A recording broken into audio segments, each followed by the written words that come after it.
사람이 있으신지요? 내가 이 사람 보면 마음이 딱 맞아가지고 너무 기쁘고 너무 즐거운 사람이 있으신지, 그런 분이랑 같이 사시지요? 저는 그렇게 산다고 믿고 있습니다. 우리가 모든 것을 딱 맞는 사람이랑 같이 살기를 소원하지만, 그런 사람은 때로는 상상 속에 있는 거구나 싶을 때가 있습니다. 평생을 함께하기로 약속하고 사랑하며 사는 법보도 때로 의견이 나누어질 때도 있고, 목숨을 걸고 나왔는데 나랑 진짜 한 몸 같고 내가 정말 사랑하고 내 온몸과 정성을 들여 키운 자녀들도 내 마음과 같지 않은 때가 더 많습니다. 저도 이번에 여행 가면서 너무 행복한 시간을 보냈는데, 때로는 같은 상황 속에서 내 마음으로 나누어져가지고, 그래서 때로는 다투곤 하기도 하고, 그래서 하나님 여행 시간에 주심이 감사이고 또 이렇게 기도하게 하심도 감사합니다 라는 마음으로 이렇게 여행의 시간을 보내었습니다. 같은 마음을 갖기란 참 쉽지 않습니다. 사람의 마음도 맞추기 힘든데 하나님의 마음을 어떻게 맞출 수 있을까요? 우리는 우리의 연약함을 잘 알아서 우리의 힘으로는 하나님의 마음을 맞출 수 없다는 것을 누구보다 잘 알고 있습니다. 그런데 오늘 하나님께서 다윗을 향해 내 마음에 맞는 사람이라고 말하고 있습니다. 개혁 한글 성경에서는 내 마음에 합한 사람이라고 말합니다.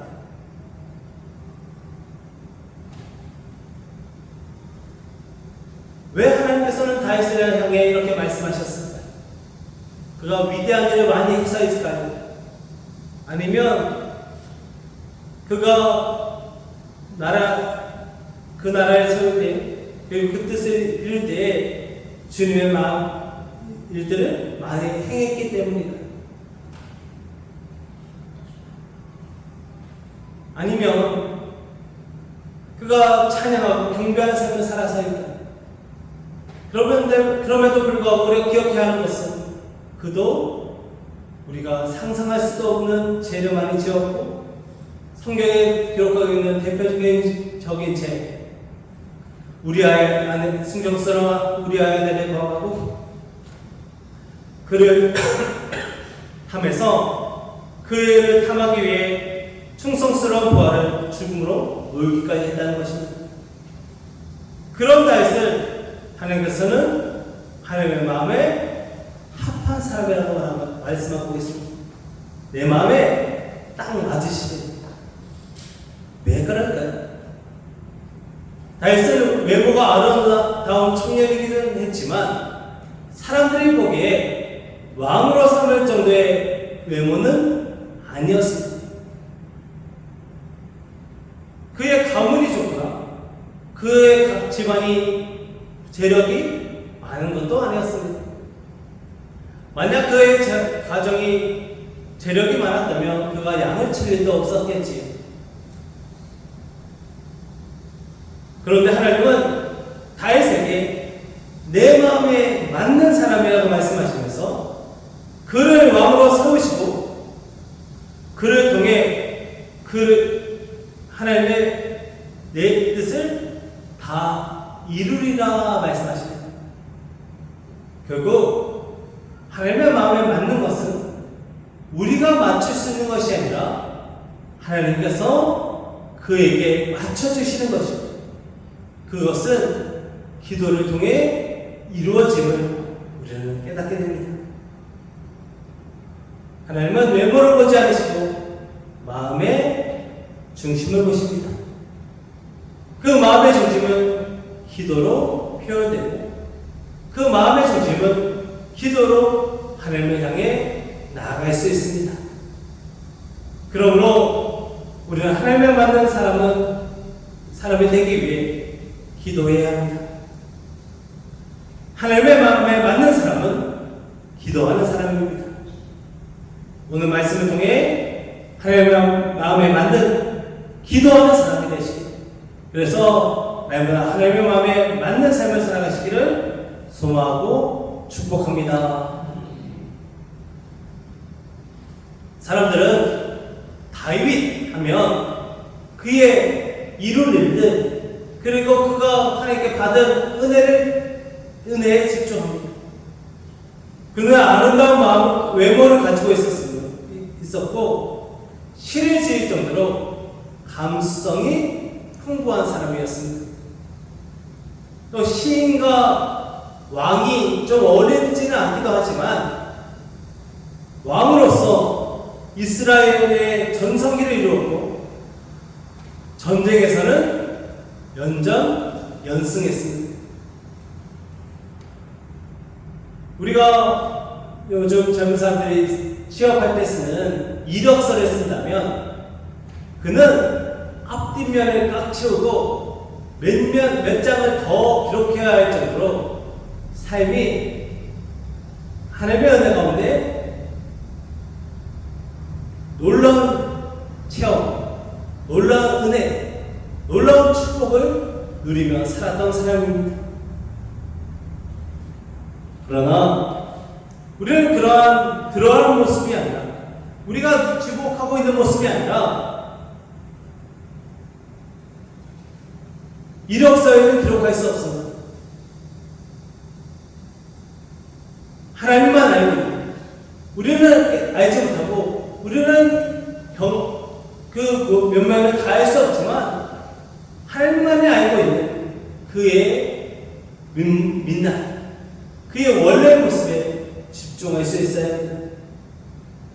아무도 관심을 가지지 않는 다윗의 삶을 한마디로 요약하자면 바로 기도하는 모습입니다. 다윗은 시편 150편 가운데 절반 이상을 기록하였습니다. 그의 삶에는 늘 찬양과 경배가 넘칩니다. 찬양과 경배는 곧 기도입니다.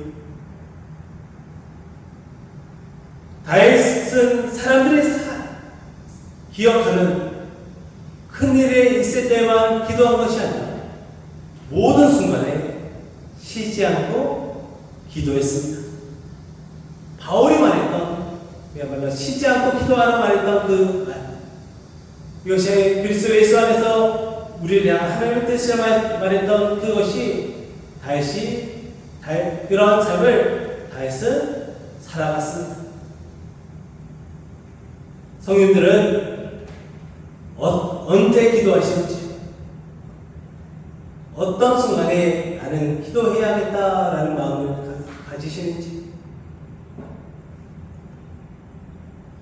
지금 한번 떠올려 보시기 바랍니다. 나는 언제 기도해야지 라는 마음을 가지는지 잠시 한번 생각해 보시기 바랍니다.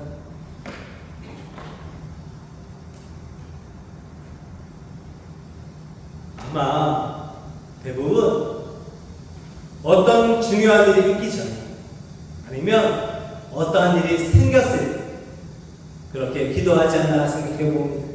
물론 하루를 시작하며 그리고 식사를 하며 또 순간순간마다 기도하시겠지만 대부분 내가 기도해야 될 때구나 라는 마음을 가질 때는 어떤 중요한 일이 있기 전과 아닐까 생각해 봅니다.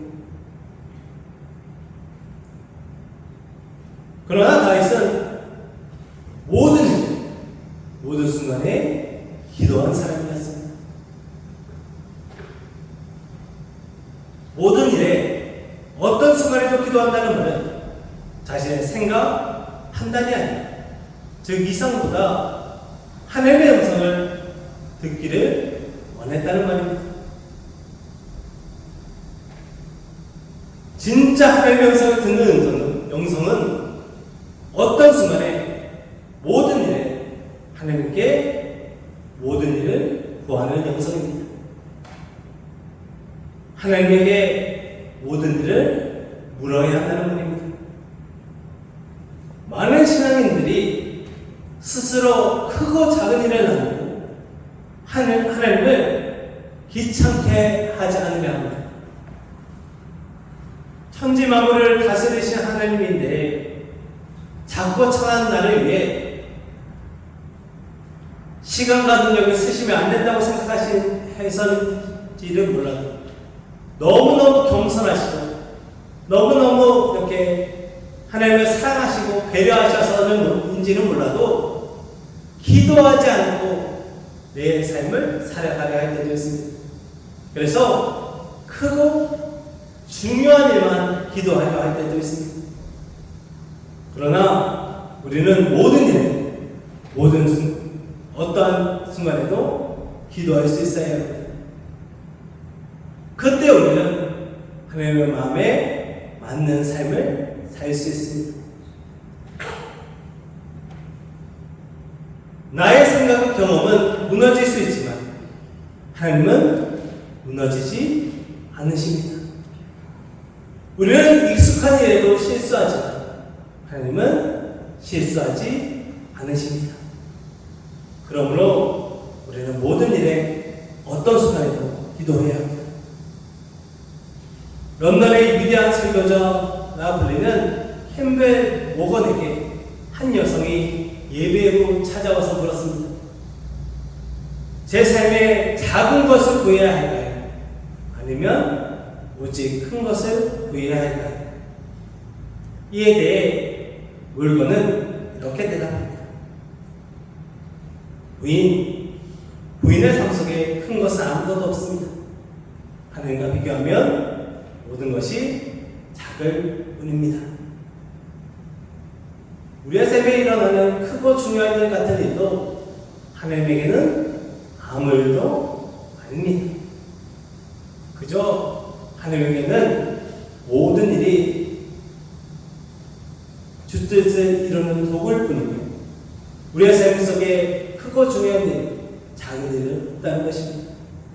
그래서 우리는 모든 순간에 어떤 일을 가지고도 기도해야 합니다. 다윗은 역사에 기록되는 우리가 기억하는 크고 화려한 일들에만 기도한 것이 아니라 그 일들뿐만 아니라 어떤 순간에 모든 일들을 가지고 기도한 사람이었습니다. 그랬더니 하나님께서 내 마음에 맞는 내 마음에 합한 삶이라고 말씀하십니다. 기도했더니 하나님의 마음을 알게 되었고 기도해서 하나님의 뜻을 쫓아 살아간 사람이 다윗이었습니다. 그러므로 우리도 기도해야 합니다. 우리도 어떤 순간에도 모든 일을 가지고 기도해서 하나님의 마음에 맞는 삶을 살아가시기를 소망하고 축복합니다.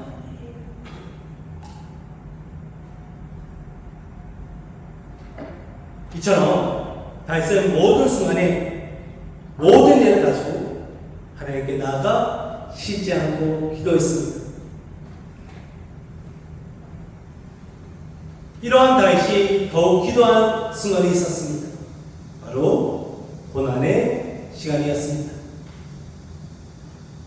우리도 삶을 살아가면서 고난의 순간을 겪습니다. 성령님들도 이제는 산전수전 다 겪고 이제는 뭐 더 겪을 일이 없을 것 같다고 생각하는 게 하시겠지만 그러면 여전히 내가 생각지도 못했던 일들이 일어나고 자녀들의 삶 속에 그리고 우리가 만나는 관계 속에서 그리고 우리가 겪는 수많은 일들 속에서 기도하지 않으면 해결할 수 없는 수많은 일들을 만나게 됩니다. 우리는 앞서 말한 것 같이 다윗의 표면적인 모습들, 이력서에 기록할 만한 그러한 일들, 역사가 기억하고 있는 일들에 집중하지만 사실 다윗은 어둠의 시간을 누구보다 오래 보낸 사람이었습니다. 아무도 주목하지 않은 시간을 더 많이 보냈다는 말입니다.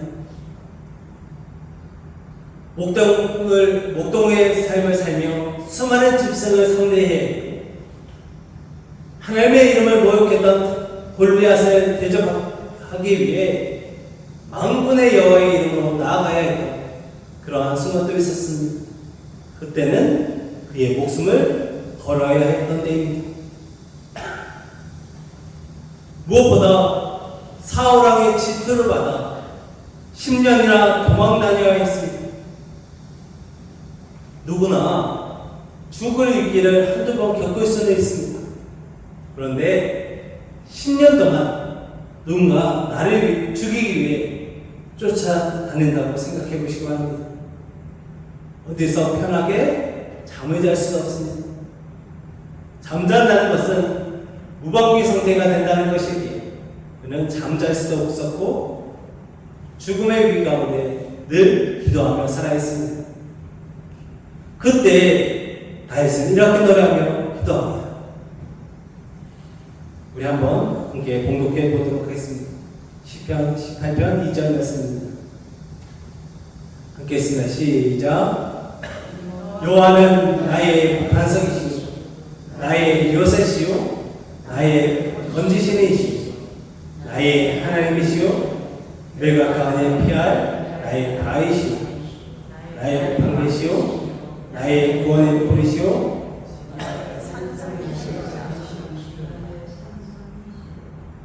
아멘.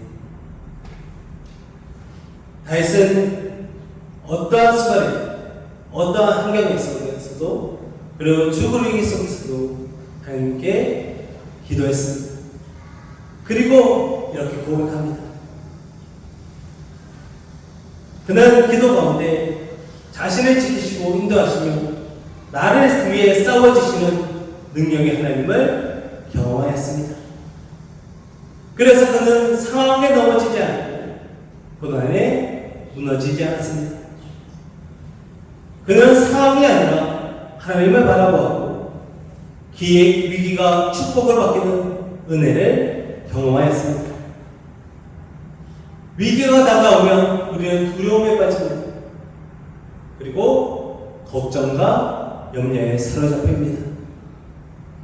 두려움은 우리를 갉아먹고 무너지게 하는 사단의 가장 강력한 무기입니다. 두려움에 사로잡히면 기도하지 못하게 됩니다. 기도해도 바뀌지 않는다고 생각하게 됩니다. 다윗도 마찬가지였습니다. 그러나 언제라도 죽을 수 있는 삶과 수많은 위기 가운데 다윗은 기도했습니다. 심지어 흉악하고 무도한 죄를 짓고 나서 그는 기도하며 주의 용서를 구했습니다. 목숨을 부지하기 위해 도망간 자, 도망자로서 수치와 모욕을 당하는 자리, 나의 연약함이 드러나는 그 모든 자리에서 다윗은 기도했습니다. 그리고 그곳은 하나님의 역사하시는 하나님의 능력의 장이 되었습니다. 우리가 살다 보면 비틀거릴 수 있습니다. 방향을 잃을 수도 있습니다. 그러나 기도 비틀거릴지언정 쓰러지지 않습니다. 기도하면 방향을 잃을지언정 헤매지 않습니다. 여호와 하나님이 우리의 반석이시고 요새이시고 우리를 감지시고 우리의 피할 바위가 되어주시고 방패가 되시고 우리와 늘 함께 하셔서 구원의 뿔과 산성이 되어주시기 때문입니다. 하나님이 우리와 함께 하십니다. 하나님은 지금도 우리와 함께 하십니다. 그리고 기도하는 자와 더욱 함께 하십니다. 그러므로 기도하시기 바랍니다. 고난 중에 더욱 기도하시기 바랍니다. 일상의 기도는 습관과 본능이 되어 본능의 내 상황을 이길 힘이 될 줄 믿습니다. 날마다 기도하셔서 기도가 습관이 되시고 고난 상황 속에서도 더욱 기도하셔서 고난이 축복이 되는 일들을 경험하시고 늘 기도하셔서 하나님 마음에 맞는 삶을 살아가시기를 소망하고 축복합니다. 이처럼 신앙이란 다윗의 삶과 같이 넘어질 수도 있고 실패할 수도 있습니다. 넘어질 수도 있습니다. 그러나 마지막에 결국 감동의 승전가를 부르는 것이 신앙입니다. 이것이 기도하는 자의 삶입니다. 어니스트 해밍웨이의 소설 노인과 바다라는 소설이 있습니다. 이 소설을 보면 노인은 평생 어떤 날이든 바다로 나가 고기를 잡습니다. 노년이 되도록 고기를 잡습니다. 그러나 허텅치며 돌아온 날이 대부분입니다. 어느 날 그는 큰 물고기, 그동안 경험하지 못했던 큰 물고기와 사투를 벌입니다. 지금은 낚싯대라도 좋지만 그는 나무배에서 초라한 낚싯대를 들고 큰 물고기와 이리저리 끌려다니며 그의 목숨을 걸고 사투를 벌입니다. 그리고 결국 고기를 잡지 못하고 돌아옵니다.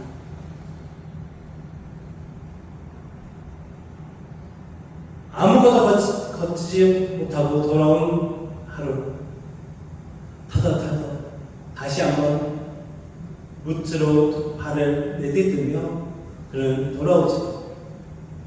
다시 한 번 더 낚싯대를 매만지며 다음날도 바다로 향합니다.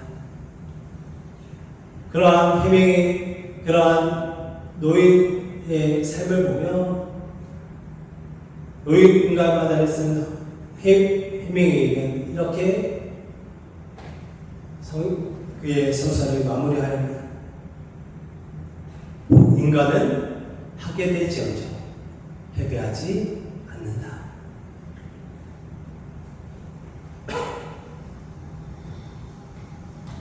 비록 그는 고기를 잡지 못하고 쓸쓸한 땅으로 돌아왔습니다. 그리고 그의 몸은 상한 대로 상했습니다. 우리도 마찬가지입니다. 우리는 날마다 삶 속에서 여러 가지 하계를 경험합니다. 마음이 무너지고 몸이 망가지고 상황이 어려움에 빠지기도 합니다. 그러나 우리는 패배하지 않습니다. 우리는 파괴되어있지 우리와 함께 하신 하나님께서 우리와 함께 하시기 때문입니다. 기도하는 자에게 승리를 주신 하나님을 믿기 때문입니다. 다윗도 마찬가지입니다. 그는 내가 한란 중에서 여호와께 아뢰며 나의 하나님께 아뢰었더니 그가 그의 성전에서 내 소리를 들으시니 나의 부르짖음이 그의 귀에 들렸다라고 고백합니다. 한란이 아니라 나의 시음소리조차 들으시는 하나님, 어떠한 상황 속에서도 나의 기도를 들으시는 하나님을 바라보고 그는 다시 승리를 경험할 수 있었습니다. 다윗이 이처럼 응답을 누리고 승리를 경험할 수 있었던 이유는 상황을 바라보지 않고 하나님께 기도했고 시간을 따지지 않고 항상 기도했기 때문입니다. 다윗은 저녁, 새벽, 아침 유대인들의 시간에 하루를 시작으로 보았기에 저녁부터 낮까지 하루 종일 기도했습니다. 그는 기도라는 영적 습관이 있었고 기도하면 하나님이 응답하신다는 믿음이 있었습니다. 갑자기 일이 생겨서 기도한 사람은 일이 해결되어도 그것이 하나님의 도우심인지 자신의 능력인지 구분하지 못합니다. 그러나 늘 기도하는 사람은 작은 바람결에 하나님의 도우심을 경험하게 됩니다. 그래서 우리는 늘 기도하는 영적 습관을 길러야 합니다. 이에 대해서 호산나교회 유진성 목사님은 기도의 사람의 책에서 이렇게 말합니다. 다윗이 위급한 순간에 하나님을 힘입고 용기를 얻었던 것은 영적인 습관이 있었던 것입니다.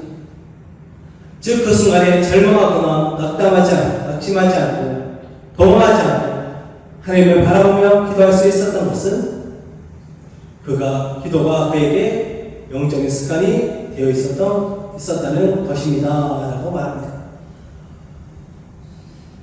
우리도 마찬가지입니다. 위기의 순간에 절망하거나 낙심하고 도망가지 않으려면 늘 기도해야 합니다. 기도가 습관이 되고 기도가 본능이 되고 기도가 나의 삶 그 자체가 될 때 우리는 늘 기도할 수 있습니다. 그러므로 기도가 영적인 습관이 되어야 합니다. 시간을 따지지 말고 상황을 따지지 말고 내 감정과 마음을 따지지 말고 한결같이 기도하시기 바랍니다. 그때 우리는 승리하는 삶을 살 수 있습니다. 그때 우리는 하나님과 맞는 삶을 살 수 있습니다. 그때 하나님께서 우리를 향해 말씀하십니다. 그는 내 마음에 맞는 사람이다. 그러므로 기도하시기 바랍니다. 기도라는 영적 습관을 가지고 살아가서 파괴되지 않고 패배하지 않는 삶을 살아가시기를 소망하고 축복합니다. 다윗이 하나님의 마음에 맞는 사람, 하나님의 마음에 합한 사람이 있었던 이유는 그가 기도했기 때문입니다. 그는 어떤 순간에도 무슨 일이 일어나든 먼저 기도했습니다. 오늘 우리가 읽었던 마음에 맞는 사람이라는 말에 원난 뜻을 보니 누군가의 뒤를 쫓는 누군가를 따라가는 이라는 의미를 가지고 있습니다. 하나님의 마음에 맞는 사람이 된다는 말은 하나님의 뒤를 쫓아가고 하나님의 뒤를 따라가는 삶을 살아간다는 의미입니다.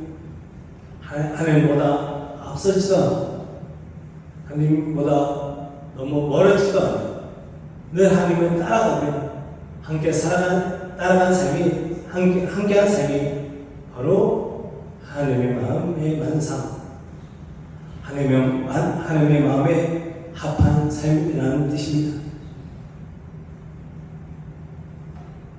그리고 이 길은 기도할 때 걸어갈 수 있습니다. 제가 이번 여행 때 낯선 곳을 갈 때마다 아이들에게 항상 하던 말이 있습니다. 먼저 가면 안 돼. 아빠, 엄마랑 꼭 같이 가야 해. 아빠랑 엄마랑 떨어지면 안 돼. 어디 가면 꼭 말해야 해. 그리고 꼭 아빠와 엄마와 늘 함께 해야 해. 그리고 이 말은 하나님께서 우리에게 늘 하시는 말이기도 합니다. 떨어져서는 안 됩니다. 앞서서도 아니고 먼저 멀리 떨어져서는 안 됩니다. 하나님께서 멀어져서도 안 됩니다. 늘 하나님과 함께 걸어가시기 바랍니다. 그러기 위해 늘 기도하시기 바랍니다. 상황을 따지지 말고 기도할 시간을 따지지 말고 기도해서 하나님의 마음에 맞는 삶을 살아가시기 바랍니다. 그래서 하나님이 우리를 통해 내 뜻을 다 이루리라 말씀하시는 삶을 살아가시기를 소망하고 축복합니다. 그러기 위해 이번 한 주만큼은 좀 하나님을 귀찮게 하시기 바랍니다. 아이들을 키우며 가장 키울 때를 생각해보면 제자 아무 의미 없이 이말저말 할 때입니다. 말하고 나면 아무 것도 건질 것도 없고 아무런 의미도 없지만 그냥 제자와 나이는 오늘 그때가 가장 기쁘고 행복할 때가 아닌가 생각합니다. 하나님에게도 그럴 것이기 바랍니다. 이번 한 주간은 때와 장소를 가리지 마시고 하나님께 먼저 물어보고 하나님의 도우심을 구해보시기 바랍니다. 하나님을 귀찮게 하는 사람을 하나님은 귀하게 여기십니다. 모든 일 기도하는 한 주로 보내시기 바랍니다.